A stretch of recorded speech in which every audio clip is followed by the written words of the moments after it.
Prevention Security System Studios. Large enough to serve you, small enough to carry. Thursday edition. We're glad you're along for the ride. We got a good show lined up for you. You got Brent Beaird over in Jackson, First Coast News, also College Sports Today, talking college football, what's going on out there.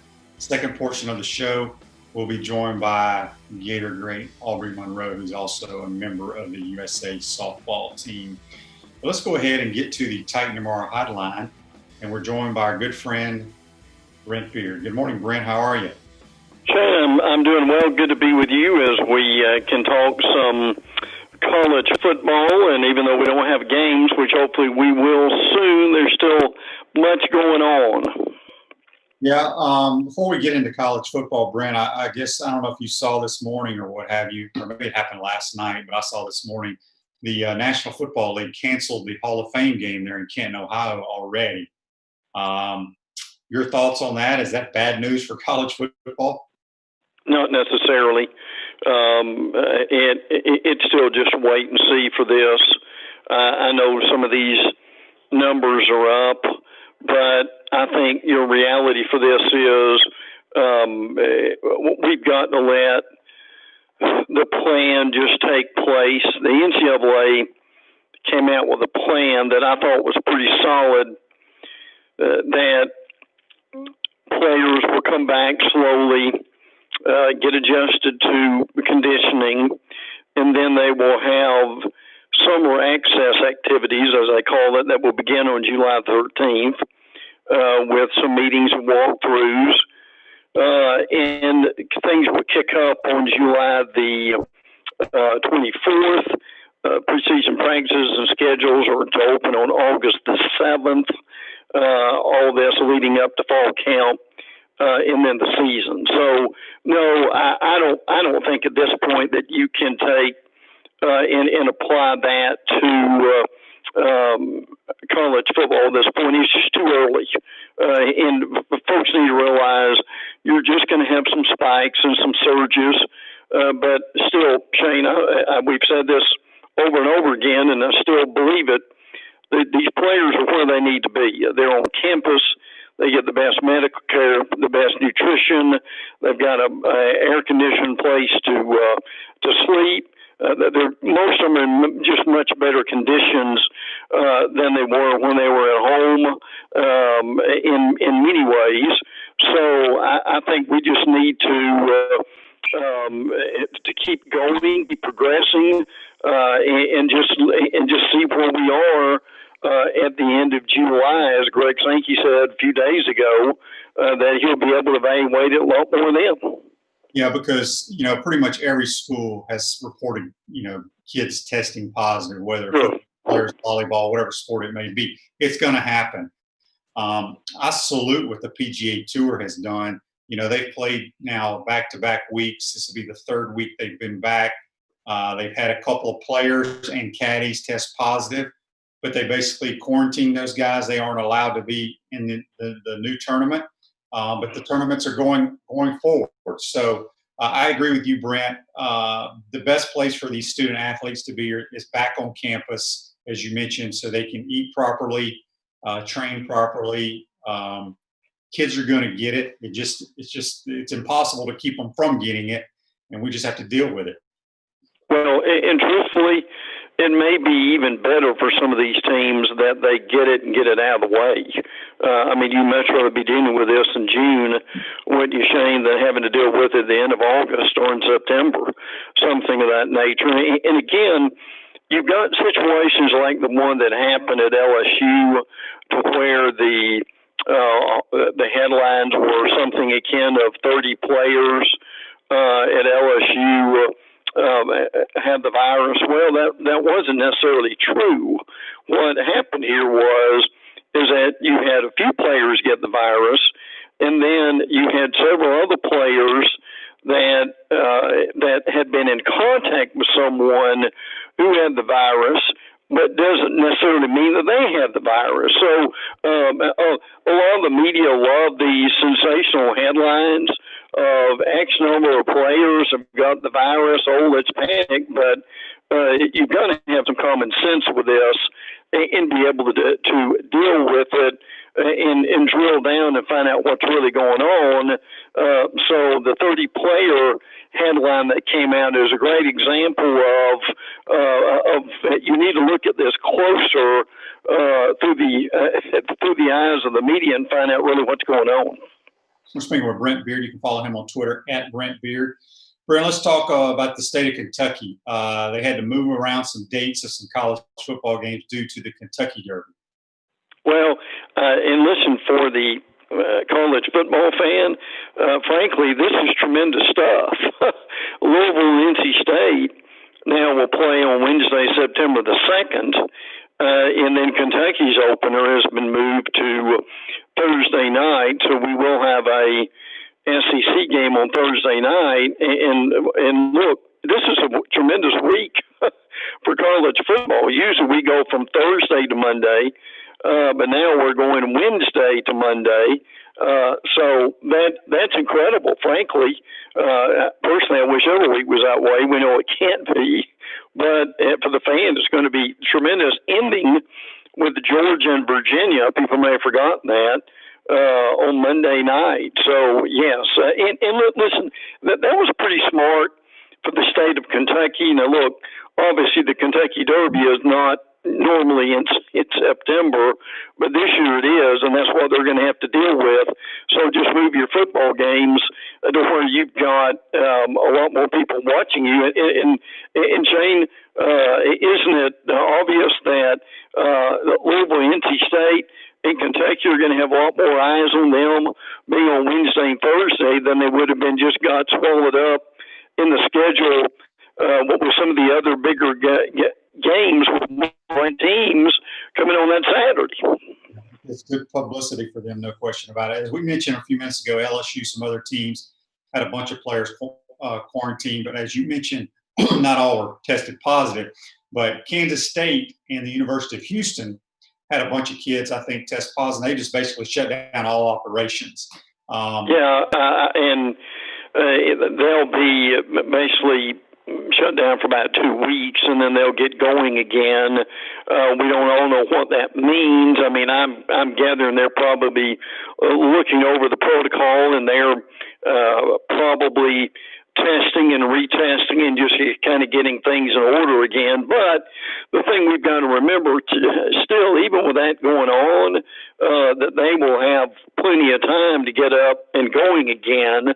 I still think in July we're going to have, for lack of a better word, kind of a mini camp, mini spring, where they can actually get on the field and run through some plays and be able to get a little bit more done, obviously, than in June. And then you've got fall camp in August, and you'll go through your 20-something days during that time. So frankly, even though some of these schools have temporarily shut down volunteer activities, that still doesn't mean that they won't be right on schedule with everybody else by the time August comes around. Yeah. Brent, I think we talked a couple of weeks ago with you. All the magazine, the publications are out now, and that's a good time of the year to get to read about them. It seems like most of the people, their predictions in these magazines have Alabama and Florida playing in the SEC championship, and basically their top five are the same teams. Florida's kind of jumped into the top five in some publications. Your thoughts on that? Florida's 5 in Lindy's, but Florida's around the top 5 in Athlon and also in Street and Smith. By the way, for the College Football Preview Magazine connoisseur, you might want to know that the Lindy's SEC edition should be currently on the stands either now or this week. And if you like Phil Steele, they have also come out with a deal with Barnes & Noble, and they expect to be on the stands on July the 24th. Steele, as everybody knows, has this incredible magazine that has so much information in it that you almost have to have a magnifying glass to see the print. But he does a good job in interviewing a lot of the coaches. So, yes, the two of the things that's really or Alabama and Florida being predicted to play in Atlanta, and also you've got Clemson and North Carolina. Yes, North Carolina and Mac Brown predicted to win the ACC. So I think a lot of the magazines, they like Kyle Trask coming back. They know what Dan Mullen's done and the improvements that they've made. Skill position players coming back. Questions at Georgia with Todd Monken as offensive coordinator. Jamie Newman at quarterback. Having to reshuffle the offensive line. The wide receivers, George Pinkins is going to be tremendous. There's some questions behind him, particularly with guys like the Blaylock kid that got hurt in the SEC championship game with an ACL. So there are fewer questions in some of these magazine writers' mind at Florida than there are Georgia, and that's the primary reason I think Florida's predicted to win the East. Refresh your vehicle and your brand with a vehicle wrap from WrapSpot. June is your lucky month at WrapSpot. Mention promo code Shane and receive 13% off your vehicle wrap. Visit them at wrapspot.com today. Brent, I know a lot of people get excited about the Elite 11 quarterback challenge. Brent, a good research project for you would be to go back to the Elite 11 and see how many of those kids that are in the finals actually take snaps on Saturdays. Because I know there's a bunch of them that never do. But I know the Gators have to be excited with Carlos Del Rio being part of that. Well, there's no doubt. And to me, the competition for this is, I think, very helpful. And again, that's a really good point. The reputation for this may be much better than the actual results 4 years later. But some of the guys involved with this, the names are familiar. LSU commit Garrett Nussmeier, who, yes, is the son of the coach. Aubree commit Demarius Davis. Tennessee has a commit in Keldon Salter. Brock Vandergrift for Georgia is also involved with it too. So, and a lot of other guys that we don't have time to go into at this point, but and there's some uncommitted kids who are also in it. So it's always, I think it's always fun in some ways for people to take a look at this and kind of see who's involved. Shane's right, but that would be a very interesting project to go back and see who has really done well with this and kind of a springboard, and others who really struggled. Yeah, no doubt. Brent, they made some changes on SEC Nation. It's reports that Roman Harper is going to take over. Your thoughts on how they're reshuffling the panel there? Yeah, Paul Feinbaum is out. Now, Roman Harper has had all kinds of, obviously, college and NFL experience. So it would be interesting to see how he does. Laura Rutledge, I understand, is back. Tim Tebow is back. Jordan Rogers is the other addition. Jordan did a really good job at the SEC Network. That's where you're familiar with him on that too. My concern for them on Nation is you're going up against, obviously, College Game Day on ESPN, and now you've got the situation with Fox that you've got all the Heisman Trophy winners and Urban Meyer on that show too. So, I mean, they're basically going to be third regardless as far as the ratings are concerned. So it would be interesting to see how Roman Harper does on this too. So they're kind of fleshing this out. I was frankly a little bit surprised Laura Rutledge came back with all that she's doing with ESPN, but Paul Feinbaum was working about 7 days a week, including with Nation. And see, they had him back on ESPN Sunday morning. Imagine working 6 days, Shane, and then you're back on ESPN on Sunday morning. So I think Paul was glad to have a break, frankly. No doubt about it. Brent, let's talk a little bit about what's going on around the league. Let's start with what's going on up in Tuscaloosa. Well, obviously the big thing for Alabama was signing the series with Ohio State, 27 and 28. So that's what fans want, and we're able to see that. Otherwise, for Alabama, recruiting is going well. A lot of people think they're going to get Tommy Brockmeyer, who's an uncommitted five-star recruit for next year. He's also got a twin brother that I think they're actually going to come as a package. We often see brothers that don't come together, but I think in this situation they probably will. They also got a commitment from a four-star receiver, Christian Leary. Obviously, Florida fans are aware of him because Florida was in that the final group that he was interested in. So Bama's done well with the state of Florida receivers so far, and as we noted a few minutes ago, a lot of people predicting Bama in the playoffs and to win the Western Division. Yeah, Tommy Brockermeyer and James Brockermeyer, his twin, their dad is a very close friend of mine, teammate in the NFL, and he was an All-American at Texas, and they're catching a lot of grief because I doubt those two go to Texas. I think they're both going to end up signing with Alabama. What's going on in Auburn? Well, I think the main thing for Auburn is Chad Morris has come over.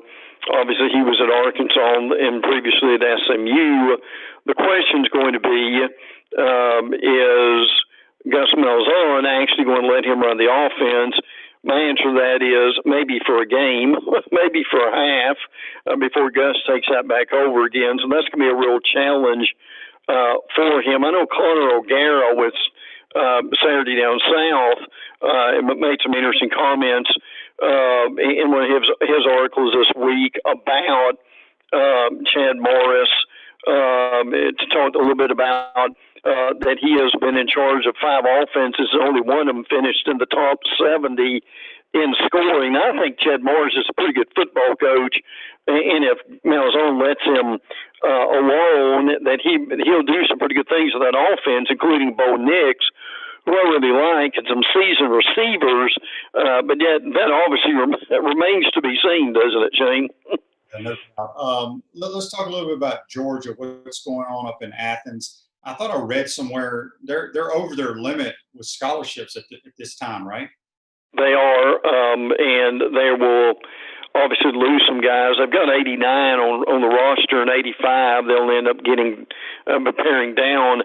Now, one addition that people haven't talked about that much, Trey McKitty, if that name sounds familiar, he's a tight end that was at FSU. He actually is on the roster. Now, they basically put out a roster with no numbers from the sports information folks. And this is real early. I think everybody knows that. But again, the big transfers for them, Jamie Newman at quarterback, and then JT Daniels, who comes over from Southern Cal. I'm not sure that he's going to play a lot this year because of Newman, but the future with him looks very good. And they've got also some guys who at one point were in the transfer portal. Robert Beal at linebacker, Prather Hudson at running back, and John Cedar at quarterback. They're still on the roster. Some of that's going to be pared down. It may include those guys. Ben Cleveland, their offensive lineman, was ineligible, as you know, for the Sugar Bowl, didn't travel to New Orleans, but he's still on the roster too. So the point is, I still say this is, next to Alabama, the best roster in the SEC this year, but they will, as everybody else will, undergo some attrition over the next few weeks. Brent, Dan Mullen and the Gators had a really good week with kids committing to them. Give us a rundown. Florida has really rebounded, I think, in recruiting, and people who are upset about Florida recruiting need to settle down. This is going to be a really good class. Kamara Wilcoxon, this is a strange story in that he is committed, then decommitted, then committed, and decommitted, committed. So hopefully he will stay this time. Dakota Mitchell is a 3-star defensive back. Wilcoxon is a safety. They've also got Jordan Young, who is a cornerback. So read between the lines on what position and unit that they're restocking here. I think that's the good thing that they have done. And look, again, people are going to say, well, these three-star kids. The thing people need to realize is don't pay attention to the stars, but you need to pay attention to what they're doing. And what they're doing is they're recruiting for need. And these are some pretty heralded kids, too, by the way, who I think are going to be really good additions for Florida. So, they've got over 20 already, which is amazing. So they're up in the recruiting rankings right now. It's still very early, obviously, as we know, but they've done a really good job restocking, shall we say, Shane, over the last few days. Last thing for you, Brent, before we let you go, got any nuggets for us? Well, there's always a lot going on in the league, and as far as some other things to mention, I wanted to say that Eli Manning, his number is going to be retired at Ole Miss, which I think is a good move. The numbers at Ole Miss that have been retired are Archie Manning, his dad, and also Chucky Mullins, number 38, as we all know. 30 for 30 on Chucky Mullins is really good if people haven't seen that on ESPN. And by the way, since we talked a little bit of recruiting, this is for another day, but keep your eye on Arch Manning. Is the grandson of Archie, and he's only, I think, like a sophomore. Shane, I'm sure you've heard of him by now, and he will be a heralded recruit coming out, to say the least. Missouri got a good recruit and wide receiver, Kiki Chisholm from Angelo State. He's a redshirt senior, so he's coming in only for a year with one of those graduate situations. Ole Miss also have got a game with Alcorn State in 2028 that they're going to have. South Carolina, verbal commitment from Omega Blake, who's a wide receiver. At Tennessee, Tim Jordan, their running back. He was arrested near the end of May. He is gone from the team. Not sure where he will end up. And at A&M, freshman wide receiver Damon Demas is one of the guys to watch, 6'3", 192. They always have got some tremendous receivers in A&M. This year will be no different. So plenty of nuggets, plenty of things going on around the league, Shane. Yep. All right, Brent, we appreciate you joining us. We'll talk to you next week, my man. Look forward to it, brother. Take care. All right, we're going to take our first time out of the program. When we come back, we're going to talk to Gator great Aubree Munro. You're watching and listening to Pot Up with Matthews in the Morning from the Crime Prevention Security System Studios. We'll be right back. Time out! Time out! Hey! Time out! Aubree. Time out! Time out! There we go. Good. We want to take this moment to thank all our sponsors who keep the show going and pay the bills. Let's give them something to chill for now. Our gridiron sponsors are Crime Prevention Security Systems, large enough to serve you, small enough to care. Titan MRI, Gainesville's only locally owned and operated MRI facility. The Best Restoration, Masters of Disasters. Pound Hurt, your preferred personal injury attorneys. Peachland Dental, Gator fans' first choice for dentistry in Port Charlotte. Bob in trouble, gets ready to fall. Big hit. Our touchdown sponsors are Campus USA Credit Union, Celebration Point Town Center, The Digital Mortgage Guy, Adams Ribs, Gator Dominoes, Celebrate Primary Care, Center State Bank, Gator Bait Media, Davis Gainesville Chevrolet, Miapa Latin Cafe, Gators Dockside, Aikido America Martial Arts and After School, Doreen Weeby Realtor, Caldwell Banker MM Parish, Radware, Wrap Spot, and Style Cuts. If you are interested in promoting your business on this show, you can visit our website, potupwithshane.com, and click on the advertise button or call Freddie at 352-284-3733. Again, thank you for all the great businesses that support the show. Please remember, if you like what we are doing here, thank our sponsors and support the businesses that support us. He's looking, still looking. He's going for the end zone. He's got a touchdown. Welcome back to Pot Up with Matthews in the Morning from the Crime Prevention Security System Studios. At Center State Bank, we put business first. We're the largest community bank in the state of Florida. Center State has 5 convenient Alachua County locations to serve you better. Come in and experience the Center State difference. To learn more, visit centerstatebank.com. Center State Bank, member FDIC. We're going to go now to the Titan MR hotline, and we're joined by number 1 for the Gator softball team, Aubree Munro. Good morning, Aubree. How are you? Good morning. Thanks for having me on. This is exciting. Yes. Well, I don't have many female athletes. I try to get more. I've had Dara Torres. I've had Amanda Lorenz. So we appreciate you taking the time. I like to go back to the athletes' younger days. You grew up in the state of California. Mm-hmm. Did you always want to play college softball, or did you play other sports growing up? I played a little bit of basketball and volleyball, but I always knew I would choose softball. I grew up just outside of Cal State Fullerton, so I grew up going to their camps and all that stuff, and that was my first real look at college softball and seeing what that life was like. I remember telling my mom after a camp, oh my gosh, Mom, their teammates, their best friends, they all live together. And that concept, I was in 4th grade, that concept just seemed like the coolest thing in the world. So I remember dreaming of playing college softball as a real tangible, workable goal since I was in 4th grade. So, obviously growing up in California, softball, that's where it was king back there. I think the state of Florida has gotten much better over the years, Mm-hmm. but did you always want to play at UCLA, Arizona State, Washington, all those teams out west? And what got you excited about possibly being a Florida Gator? Great question. I'm very much a homebody, comfort zone type of person. So the farthest I thought I would ever go would be Arizona. They were a great team, great program. It was maybe I'll go to Arizona. My older sister played volleyball, so she actually ended up going away to school to Columbia College in South Carolina to play volleyball. And it was the first time I even started imagining maybe going away to school because she came back and was just it's a whole other world out there. It's just college. You can always come back. And I was all right, maybe. And then I started going through the recruiting process. I had some interest from Alabama. I went on a visit to Alabama, and then I really liked it. I could actually see myself at Alabama.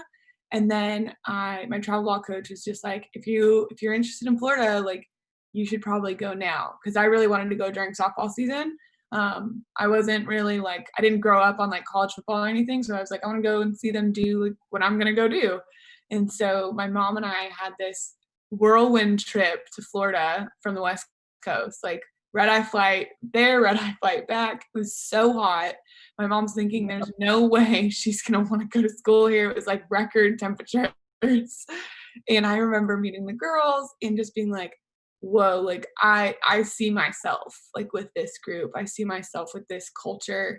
And Coach Walton was awesome, just getting to know him. So I went home after that trip and took a couple weeks. I was I don't make decisions really quickly. I think about it. I went to all my people who love and care about me and have, had an interest in my recruiting process. Talked to all of them. And then one night I was watching softball late at night. There was a replay game.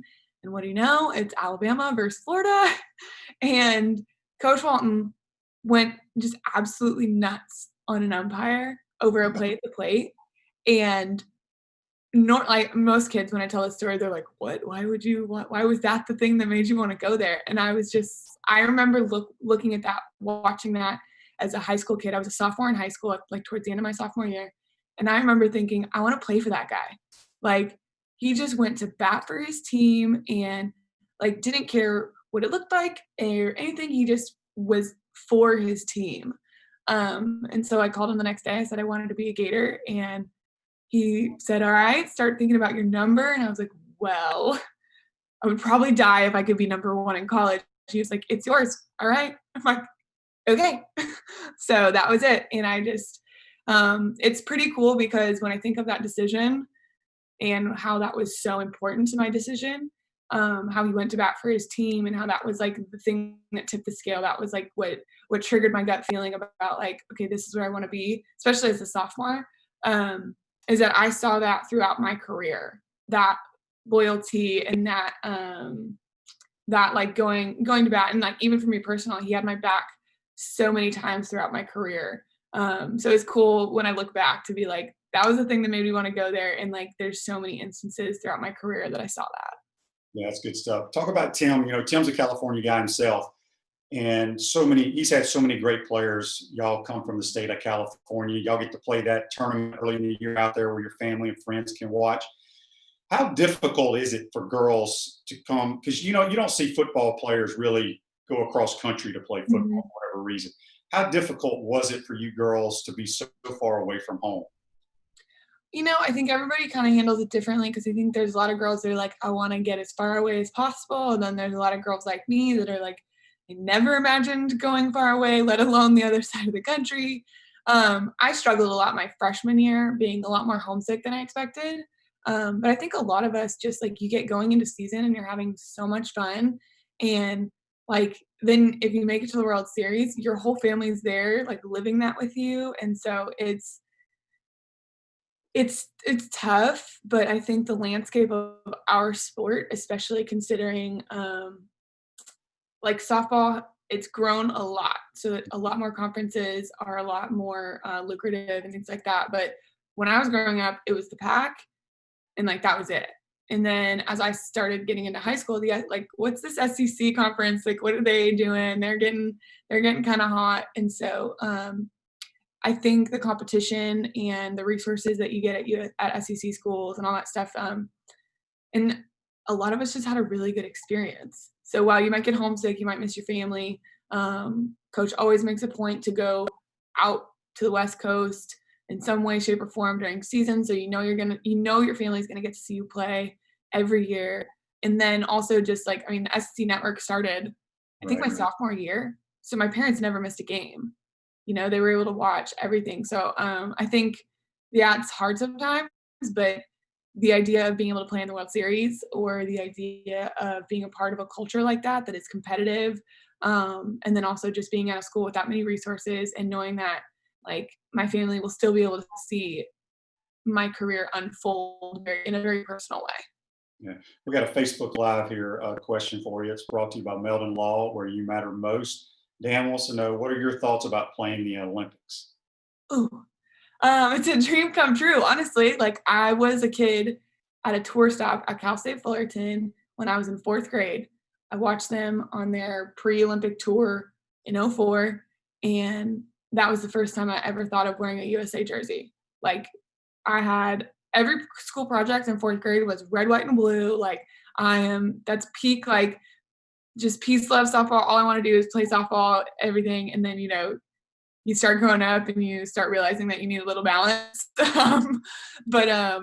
So then I made Team USA my senior year of college. And for a while, it had kind of been on the back burner because, like, I didn't really think I was what USA was looking for. I'm so defensively minded. I'm just like, that's the heart of my game.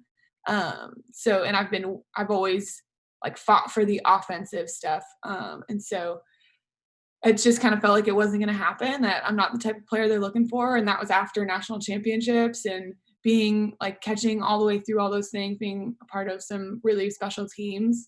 And then I got that invite, in large part, Coach Walton had a really big role in that. And then I got to my tryout and was like, all right, I've got nothing to lose. Like, let's go for this thing. And I've been on the team since 2016. And I remember the first time I put the uniform on, and it was just like, I just swelled with pride. It's really, really cool to be able to represent your country and to be able to wear that with honor. And so it's a tough process, because for a long time we don't have a ton of resources. We're not making a ton of money off of softball here. So it's like you're playing because you want to be an Olympian, you want to represent your country. And so crazy process, but I made it, and I'm just so excited and proud and really grateful for all the people. Like, when I made the team, I just looked back and I thought of all the people that helped me get here, that believed in me, because I'm a string bean, and I was told when I was 12, like, you're not going to catch in D1, like, you're breakable. And so, which sucks to hear as a 12-year-old, but I had a lot of people that really believed in me, that really helped me get here. And so to make the team and to see a lot of people just like really for you is really exciting. Yeah, that's great. Let's go back to your college days. As you mentioned, you're 5'10". You're pretty tall for a catcher in softball. Talk a little bit about your Gator career. I mean, obviously you won back-to-back national titles. I mean, you couldn't ask for anything better. I've been to the College Women's World Series a couple of times, and I've been to national championship games. I've been to Final Fours, and I try to tell people you have to experience that because it is awesome. Just talk a little bit about how cool it was. I mean, it's a foregone conclusion that the Gators are going to go to Oklahoma City every year, but to get there and win it back-to-back years, talk about those years. Well, I think to talk about the first year, I have to go back to my freshman year, which was a year that was looked at as somewhat of a rebuilding year. And we had a lot of open spots. We were picked 7th in the SEC, like preseason. We weren't expected to be that great on paper. But my class with me and Kelsey Stewart and Kirsty Merritt, Taylor Fuller, Taylor Schwartz, we came in really hungry. We were like amped to be Gators. We're like, we're here, we're going to the World Series. This is what it's all about. This is what we've been waiting for. And so the culture definitely shifted that year. We were super gritty. And so we won the SEC. We won the SEC tournament, and we made it to the World Series. And we were not expected to be there. And we won a lot of games that we might not have had any business winning, but we were just gritty. And it was funny because like we weren't expected to win. Our whole team, our whole program expected us to win. And so when we lose at the World Series, everybody comes back. And so for my sophomore year, we all had this feeling of unfinished business. So we kind of had that chip on our shoulder from the year before.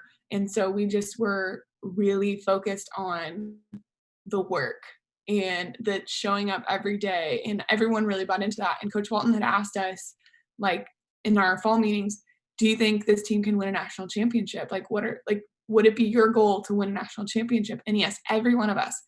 And he said it was the first time he'd done that. So we're having our Christmas party where we always kind of go over the next year and like the spring and everything. And he's bringing up this and what our goals are going to be. And he goes, I think this year is the first year, like we're going to set the goal to win a national championship. And I remember just looking around the room and I was like shocked that this is the first time that the Florida Gators are doing this, because what I've seen from the outside for years was just so much talent on paper, on the field, and like just so much talent and experience. And I'm like, what?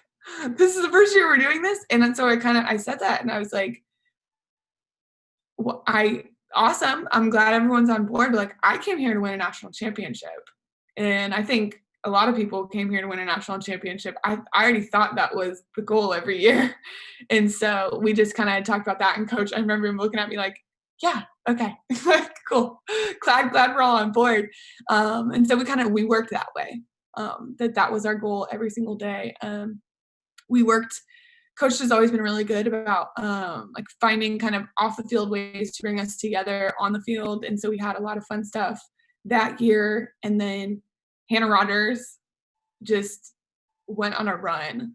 I mean, after the selection show that year, I'd caught Hannah for 2 years and I'd never seen Hannah pitch like that or see that look in her eyes. So it was cool to be a part of that. And there was an overwhelming sense that we were not going to be denied that year. And which is something that's like, you can't just like say we're not going to be denied. And it's definitely a feeling. And so that was really cool about the first year. And then we came back. I remember after that year, I went home and it was like, oh my gosh, that's my biggest dream to this point, because USA is not in the Olympics at this point, and I'm not really getting anything from USA as it is. So Women's College World Series, winning is it to that point.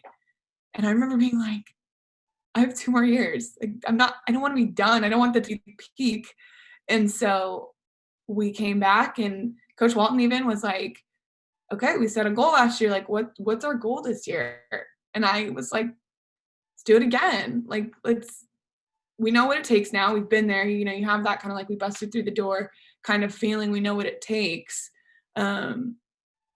now we just have to make it happen. And so similar to that feeling of not being denied, but then also with the level and a new confidence because we'd already done it before. And again, like Lauren Hager stepped up that so we were fortunate to have a pitching staff. Pretty much my whole career, we never really rode just one arm. And so that kept our aces fresh and, really built a culture that was included. And then all the pitchers felt important and that they had a role in that huge team because ball starts with the pitcher. And I just remember seeing Lauren really grow throughout that year to really and obviously just being I worked so closely with them. It was like, okay, you're not going out without this. And so again, I think it was just a matter of like, we know what to do, we're going to do it, and let's go, like get on board. Yeah. We're speaking with Aubree Munro on the Titan MRI hotline. You can follow her on Twitter at Aubree_Munro1. Aubree, you were voted the best catcher ever to play college softball. That's got to be very cool. And then being on the Olympic team, I believe it was this spring. I've lost track of time. It was this spring. You and two of your former teammates, Michelle Moultrie, Kelsey Stewart, former Gators, got to come back here to play a little exhibition game. How cool was that to come back? And I don't know if that was the first time you've been back since the new facility, but the facility is awesome. And how was that night? It was super emotional actually. I had been back to see the stadium, but I was like, as soon as we made the team, I think I texted coach and was like, we're coming to UF, right? On tour. Like I have to play in that stadium one more time. And so we were the first ones to go back to our school as well. It was very early on in the tour. So we didn't really the team didn't really have any expectations for what it meant like when we go back to one of our schools. And so we go back and they did some really special stuff for us, just like cool announcements at the beginning. But for me, the most loved I've ever felt on a softball field was my senior day. And that night when we played it back at UF, it was just really special. I always feel like Gator Nation's been really good to me. I prioritized in my career, like I wanted to engage with fans. I wanted to make them feel involved in I'm a happy player. I smile a lot when I'm playing. And so it was very special to go back there and to feel that kind of love again. And what was really cool is we're doing autographs after and so many people coming through my line and saying things like welcome home. And that's really what it felt like. It felt like I had come home. And even though the stadium looks different than when I played there, even though it's different, and I've been out. I think the last class that I played with graduated in 19. So it's not like I know the girls really that much. Sophia Reynoso, the shortstop of this past year, she was a redshirt my senior year, so she was the only one I technically played with, and it was just there was a lot of little moments. My mom flew out just for that game. She flew out they live in Nevada now. She flew out just for that game because she's like, I have to see you play there one more time, and it was really special. Something I'll never forget. Yeah. Let's talk a little bit about you have a contract with Nike, which is pretty cool. Tell us what that's all about. Yeah, that's pretty recent. So with the Olympics, they were supposed to be coming up. But that's been pretty recent. I know that Nike's been really working to get more involved in softball over the past 2-3 years of really trying to tap into that market and prioritize softball, which has been so cool to watch from the outside. And then now to be a Nike athlete is such an honor. And I've been able to just over the past few months, because even though, they honored a deal basically in the middle of quarantine, which would have been very understandable given the circumstances to be and plus the Olympics gets postponed to be okay, we're going to pump the brakes on this and, check back later. But they honored a deal, and it's just been an absolutely first-class experience from start to finish. And it's been so exciting and cool for our sport. One of my teammates, Delaney Spalding, has been with Nike for little over a year, I think. And so for a while it was just her, and now there's me, Kelsey Stewart as well, Monica Abbott. And so it's cool to be, some of the athletes that are recognized in our sport by one of the biggest brands in the world. And just the experience that I've had with them and their ability to create content and their ability to support us as athletes has just been unreal. Really, really cool. Kind of surreal, because in 2018 I was working with my agent. He was just kind of like, what's your wish list of, like, if we were to get anybody, if we were to, like, we need to start somewhere, and we had put Nike on the list. And so I signed with Nike, and he pulls that list up from 2018, and it's like, whoa, like, yeah, we did it. Yeah, so it's exciting, and it's very cool, and it's a relationship that I hope to continue on and represent throughout the Olympics. We've got a few more minutes here with Aubree Munro on the Titan Tomorrow Hotline. I have to ask you what Sunflower Saturday means to you. Cool. That was really special. I kind of inherited the role my sophomore year of being the go-between between our team and Heather Braswell's family. Francesca and Naya built that relationship with Friends of Jacqueline and brought Heather into the program well before I was there. And Kelsey Horton, who was a senior my freshman year, she kind of took that role on, and then as she graduated, I inherited it. And so I was really close with Heather's mom, Terry, and Heather, and in communication with them a lot. And so that year in 2014, when Heather passed away, it really rocked a lot of us. A lot of us probably hadn't experienced death or experienced loss like that. And especially, like, Heather would come to the field, she would just be so happy to be in the dugout with us, and, like, she would bring us candy, and she was just so, like, happy to be there and be a part of it when she had something so difficult going on in her life. And I think it really inspired a lot of us for perspective, and inspired us to play for something a lot bigger than just us or just softball or just the University of Florida. It really inspired us to bring awareness and to just honor her, really. And that's kind of how it started. Is we had started wearing the sunflowers. We ended up wearing them every game through postseason in 2014 as just a way to honor her. And what was something really special is that, so Heather had passed away in March, which is, like, right in the middle of season. And then Terry, her mom, she was at every single game that postseason. And she came out to Oklahoma City. And when we won in 2014, like, collectively as a group, we were all like, where's Terry? And so we were going up to the bleachers saying, like, Terry, like, come down here. And it was really emotional. And she came down, and we just, like, hugged her. And it was, like, it was really, really, I don't know, it's really hard to describe what that felt like. And so then kind of we show up another year, and now there's this class that doesn't know Heather. And it didn't, like, how do we honor Heather, and how do we bring awareness to a cause that we have now all been very touched by, without at the same time, like, forcing this upon people that weren't touched by it. And so we had a whole class that hadn't felt that. And so we were like, okay, well, let's wear the sunflowers on Saturday.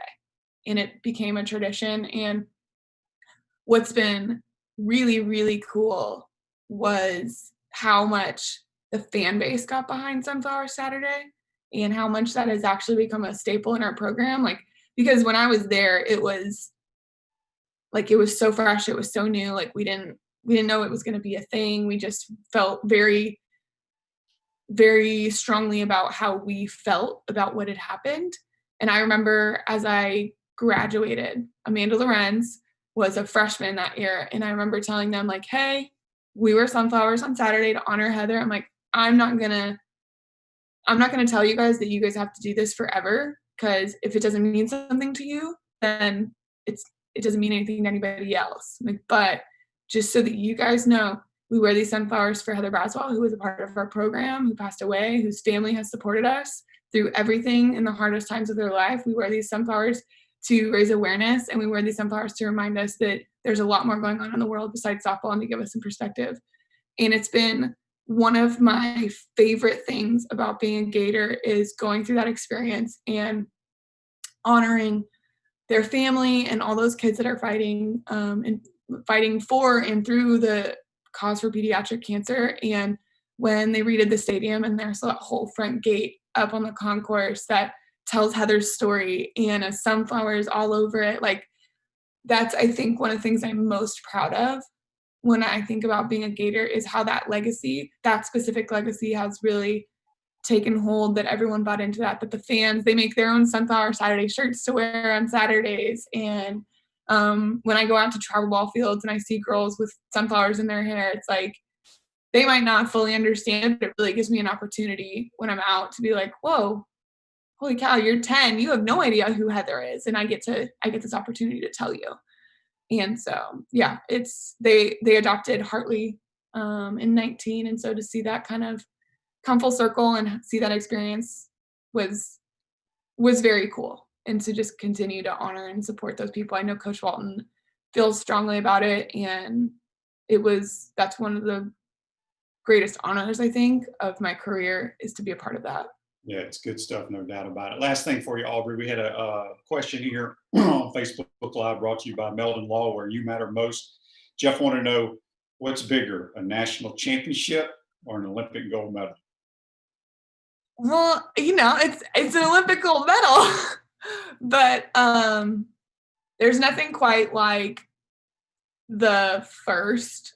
So like winning the first national championship for Florida, being the first SEC team to go back to back. I don't know. I really think that they're all really, really unique. There's such different experiences, but it's something that I don't know. I just think I compartmentalize them all. They're so unique, and so I'd love to win a gold medal and come back and tell you. Right. No doubt. We got another Facebook Live comment here brought to you by Meldon Law. Brian says Sunflower Saturday is one of the most meaningful Gator traditions we have on campus, and I agree with that 100%. Last thing, got a few more minutes. I know you have a company called Born Ready. You're also involved with Church on the Dirt. Talk a little bit about those real quick. Yeah. Born Ready is something I did with my mom and my sister. Born Ready stems from a John Wayne quote that my grandpa was just obsessed with, and are you ready? I was born ready. And when we were kids, my parents got divorced, and so we lived with my grandparents, and anytime we went anywhere, he would say, are you ready? And we had to say, I was born ready. And he passed away my sophomore year of high school, and we kind of just took that on as a mantra, and not just like for me it's I was born ready for all of it. I was born ready for the really great moments, and to thrive in those and to be ready for those, but also I was born to handle some really difficult moments, and just to really, it's been a very empowering thing. And so to take that to the softball community, because one of the things that I realized in my time at UF through all my experiences, the good, the bad, was that I truly feel like I became exactly who I was supposed to be in my time at UF. And so taking that experience is we go back to the community and we offer camps and clinics where we offer like really quality instruction, and we focus on some of the intangibles, because that's been a large part of my career. Is what I bring to a team isn't necessarily always what you can find in a stat line. I've really felt passionately about being a good teammate, felt passionately about being encouraging and accountable and a good leader.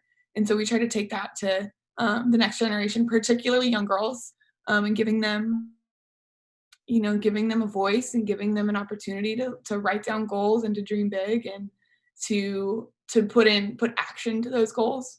And so that's Born Ready. And then Church is actually with a couple of my USA teammates. We had all kind of lost church in our pursuit of scholarships or anything like that. We know we're playing on Sundays, we're not in church.